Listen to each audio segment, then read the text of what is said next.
The average price of a Toronto condo is up $100,000 so far in 2021. At the beginning of this year, on January the 10th, I put out a video called Toronto condos will increase in 2021. And I didn't put out this video because I was making some bold prediction or because I read something in a news headline. I put out the prediction because I saw, as someone that speaks to buyers and sellers every single day and is very active in the condo market, that things were changing. Because condos had a really bad 2020. They dropped 8 to 12% depending on the specific pocket that you owned in. And looking back now, I was right. And I wasn't the only one making this prediction. A lot of people could see this coming. So in this video, what I'm gonna do is break down why the condo market has come back so fast, what I think it's gonna do in the future, and if you bought anywhere basically from October 2020 to February 2021, how much money you've made on paper. My name's Tom and welcome back to the channel. I do real estate educational videos. If you like this type of content, you can hit subscribe, click like on this video, and ring that bell if you want to be notified when similar content becomes available.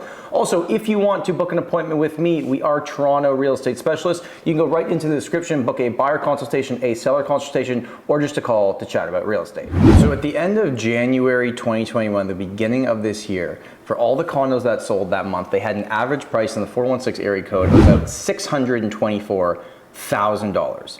Fast forward to right now, in November 2021, your average price is $740,000. That's an 18% price increase, or $116,000. Now, obviously, not everybody that owns a condo made exactly $100,000 since January, because it's percentage-wise based on the value of your condo at the beginning of the year to now. So if you own something more luxury, you would have made more money on paper, and if you have a smaller unit, you would have made less. But either way, the average condo in the 416 area code is up 18% and over $100,000 in 2021. So now I guess the question is, can this continue? Can they keep going up at this rate?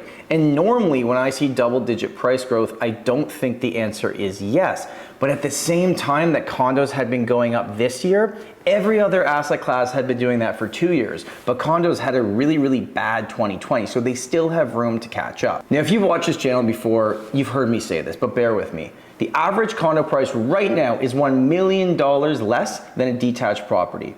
Pre-pandemic, it was $700,000 less. So it's 30% more. The gap is bigger. And when price gaps get like that, usually one asset class either has to cool down and come down, or another asset class has to jump up. And if I had to guess, our detached property is going to drop 200 grand or a condo is going to jump up further, I'd put my money on condos going up. And I've got three main reasons why I think condo prices will continue to go up. Now, please don't take this as real estate sales guy says prices are going up. Of course he does. I'm saying this as someone that is personally invested in the market and someone that keeps a very close eye on the fundamentals of what's happening. So the number one reason I think prices will continue to go up is the inventory level. Right now, if no new listings came to the market for condos, the entire city of Toronto would be sold out in a month and a half. To give you perspective on that, back in October 2020, which we now know as the bottom of the market, there was 5.5 months of inventory, meaning only 20% of condos were selling every single month. And I don't necessarily see this changing. I don't think this inventory is magically going to come out of nowhere. And if interest rates do go up as we think they're going to, as I talked about in previous videos,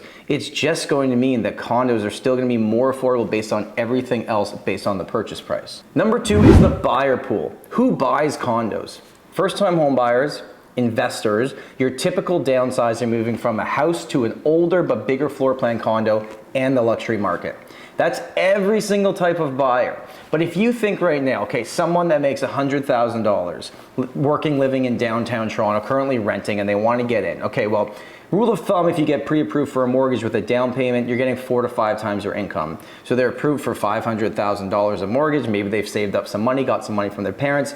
They can purchase for $600,000 to $650,000. What does that get you? That gets you a condo. And I talk about this all the time. Saving up to buy the property you want instead of buying the one that you can currently afford, in most cases, is actually putting you further behind. And that takes me to point number 3. Under $1 million purchase options. So I had just done another video on this topic, but when I looked at all the properties that had sold last month in the entire GTA, 70% of properties that sold under $1 million were condos. And if you purchase over $1 million, you have to have a $200,000 down payment if you're going to be getting a mortgage.